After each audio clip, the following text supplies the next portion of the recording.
Hello बच्चों, good morning. मैं सुजीत कुमार मिश्रा आज आप लोगों के बीच फिर उपस्थित हूँ। बच्चों, आज मैं आया हूँ आप लोगों से बात करने के लिए। उस टॉपिक का नाम है बैंक रिकन्सिलिएशन स्टेटमेंट। ये देखिए, बैंक रिकन्सिलिएशन स्टेटमेंट एक बहुत ही महत्वपूर्ण चैप्टर होता है अकाउंटेंसी में, और ऐसे बिजनेस में भी बैंक रिकन्सिलिएशन स्टेटमेंट अपना अहम रोल अदा करता है। तो ये बच्चों, बैंक रिकन्सिलिएशन स्टेटमेंट होता क्या है, अकाउंटिंग में हम लोगों को इसका जरूरत क्यों पड़ा और बिजनेस में इसका क्या अहम रोल होता है, ये सब के बारे में आज हम लोग डिस्कस करेंगे। केवल आज हम आप लोगों से बात करेंगे, फिर नेक्स्ट क्लास में इसका फॉर्मेट वगैरह के बारे में आप लोगों को मैं बताऊंगा। तो बच्चों, बैंक रिकन्सिलिएशन स्टेटमेंट जिसका हिंदी अर्थ होता है बैंक समाधान विवरण। तो बैंक समाधान विवरण क्या है, तो हम इस चीज को क्लियर करने के लिए पहले हम इस चीज को समझ लें कि बैंक समाधान का जरूरत क्यों पड़ा। तो बच्चों, जो भी ट्रांजैक्शन हम लोगों का हो रहा है, जो भी लेन देन हम लोगों का हो रहा है बिजनेस में, वो लेन देन कैसे हो रहा है, तो लेन देन या तो कैश हो रहा है या तो बैंक के थ्रू हो रहा है। अब तो मोस्टली ट्रांजैक्शन जो भी है वो बैंक के थ्रू ही होता है।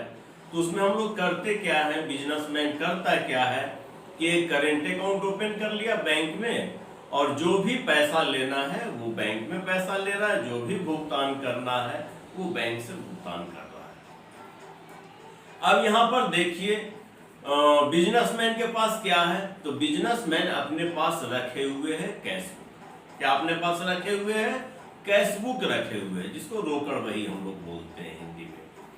और बैंक क्या रखे हुए हैं, तो बैंक में जो हम अकाउंट ओपन करवाए हैं तो बैंक हमको क्या दिया, पासबुक दिया या तो फिर स्टेटमेंट देता है। यदि करेंट अकाउंट है तो हम लोगों को स्टेटमेंट देगा, सेविंग अकाउंट है तो पासबुक देगा।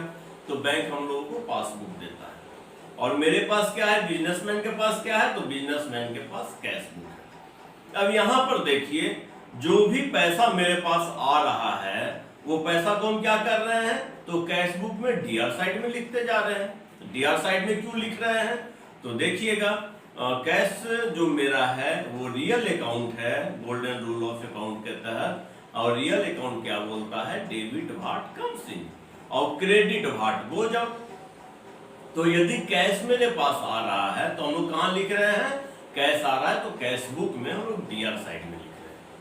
कैश मेरे पास से जा रहा है, बिजनेसमैन के पास से जा रहा है, तो हम लोग कहाँ लिख रहे हैं, सीआर साइड में लिख रहे हैं। जैसे 100 रुपया मेरे पास आया तो हम कैश बुक में लिख दिए 100 रुपया मेरे पास आया, और 100 रुपया हम किसी को भुगतान कर दिए, पेमेंट कर दिए, तो हम कैश बुक में लिख दिए 100 रुपीज पेड, तो वो सीआर साइड में लिख दिए। तो कैश बुक का डीआर बैलेंस पॉजिटिव बैलेंस के नाम से जाना जाता है, जिसको फेवरेबल भी हम लोग बोलते हैं, फेवरेबल बैलेंस, पॉजिटिव बैलेंस, ये कैश बुक में डीआर साइड में होता है। और कैश बुक के सीआर साइड में क्या होता है, तो कैश बुक के सीआर साइड में नेगेटिव बैलेंस होता है या फिर अनफेवरेबल बैलेंस होता है। ये तो हम लोग कैश बुक को समझे। अब पासबुक को समझ ले, क्योंकि बैंक क्या रखे हुए अपने पास, तो बैंक पासबुक रखे हुए, पासबुक ही बैंक हम लोग को देता है।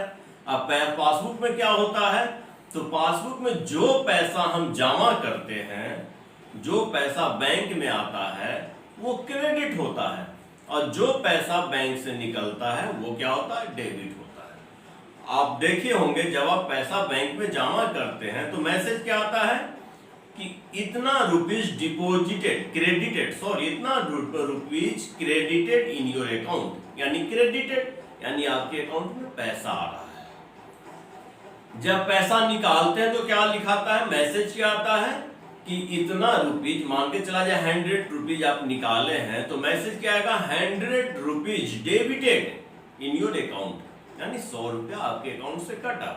100 रुपया जमा किए तो क्या लिखाया, 100 rupees credited in your account. अब देखिए पासबुक का क्या होता है, तो पासबुक का डीआर बैलेंस नेगेटिव बैलेंस होता है, और इसको हम लोग अनफेवरेबल बैलेंस भी कह सकते हैं, नेगेटिव बैलेंस भी हम लोग बोलते हैं।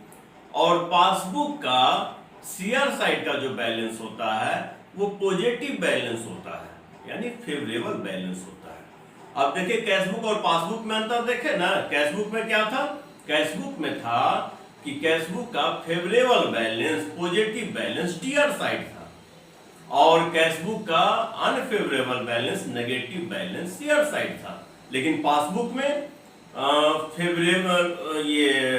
फेवरेबल और अनफेवरेबल बैलेंस जो है पासबुक का वो शेयर साइड में है, और अनफेवरेबल जो बैलेंस है वो है डियर साइड में। ये कैशबुक और पासबुक को हम लोग समझ लिए। अब यहां पर देखिए बच्चों, होता ये है कि बहुत सारे ट्रांजैक्शन ऐसा हो जाता है जिसके बारे में हमको पता नहीं चलता है, और कुछ ट्रांजैक्शन ऐसा होता है जिसके बारे में बैंक को भी पता नहीं चल पाता है। जैसे नॉर्मल सा चीज है कि बैंक इंटरेस्ट हमको दे दिया, तो जब बैंक इंटरेस्ट दे दिया तो इसके बारे में हमको तो नहीं पता चला, क्योंकि हम अंतर्जामी तो है नहीं कि ध्यान लगाएंगे और देख लेंगे कि मेरे अकाउंट में पैसा आ गया। तो ये हमको पता कब चलेगा, ये जब हम बैंक में पासबुक अपडेट करवाएंगे या बैंक से स्टेटमेंट मांगेंगे, तब हमको पता चलेगा कि बैंक हमको इंटरेस्ट दिया।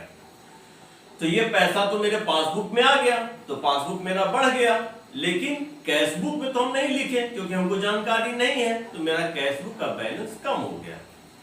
अब क्या करेंगे, जब हम स्टेटमेंट लाएंगे तो कैशबुक में लिखेंगे। तो यही जो अच्छा, इसी प्रकार से बैंक के चार्ज काट लिया, तो उसमें भी मेरा पासबुक में से तो पैसा घट गया, लेकिन कैशबुक में से तो घटा नहीं।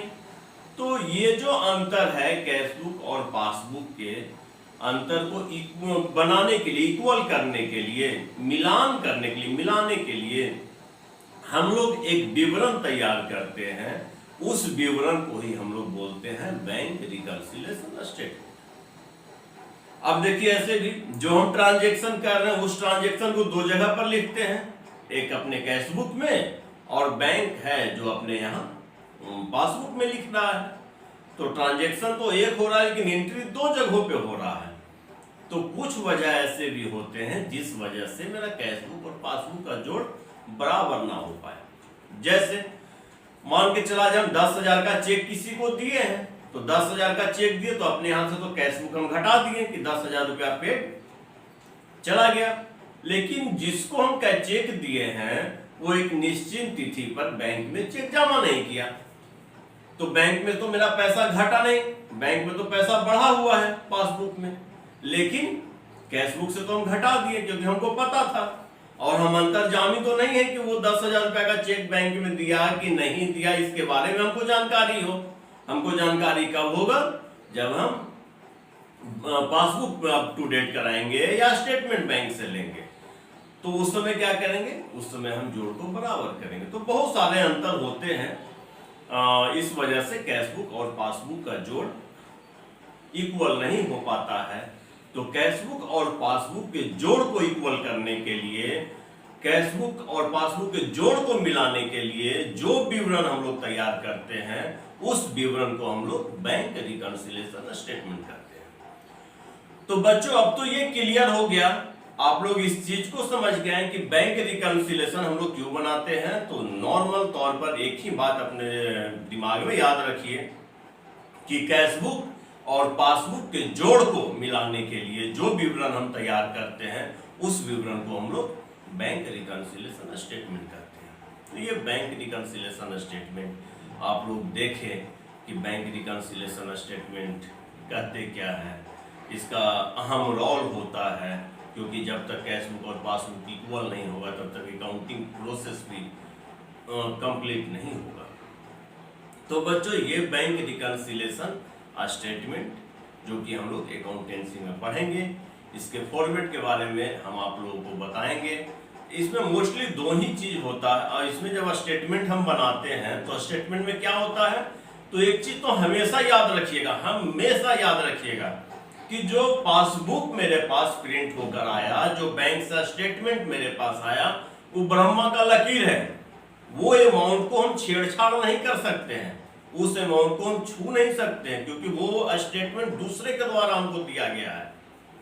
तो हम कहां पे चेंज करेंगे, तो हम अपने कैशबुक में हमेशा चेंज करेंगे, हम हमेशा अपने कैशबुक में सुधारेंगे पासबुक को हम लोग छेड़छाड़ नहीं करेंगे, पासबुक में कोई एंट्री चेंज नहीं करेंगे। हम लोग कहाँ चेंज करेंगे? तो हम लोग कैशबुक में चेंज करेंगे। अब स्टेटमेंट जब हम बनाएंगे तो बैलेंस एज पर कैशबुक चलेंगे तो पासबुक का जोड़ हमको आना चाहिए। अब बैलेंस एज पर पासबुक चलेंगे तो कैशबुक का जोड़ हमको आना चाहिए, ठीक ना। और इसमें हम लोग ये देखेंगे कि मान के चला जाए कि इसमें दो ही कंडीशन होता है पासबुक में, या तो पैसा बढ़ेगा या तो पैसा घटेगा।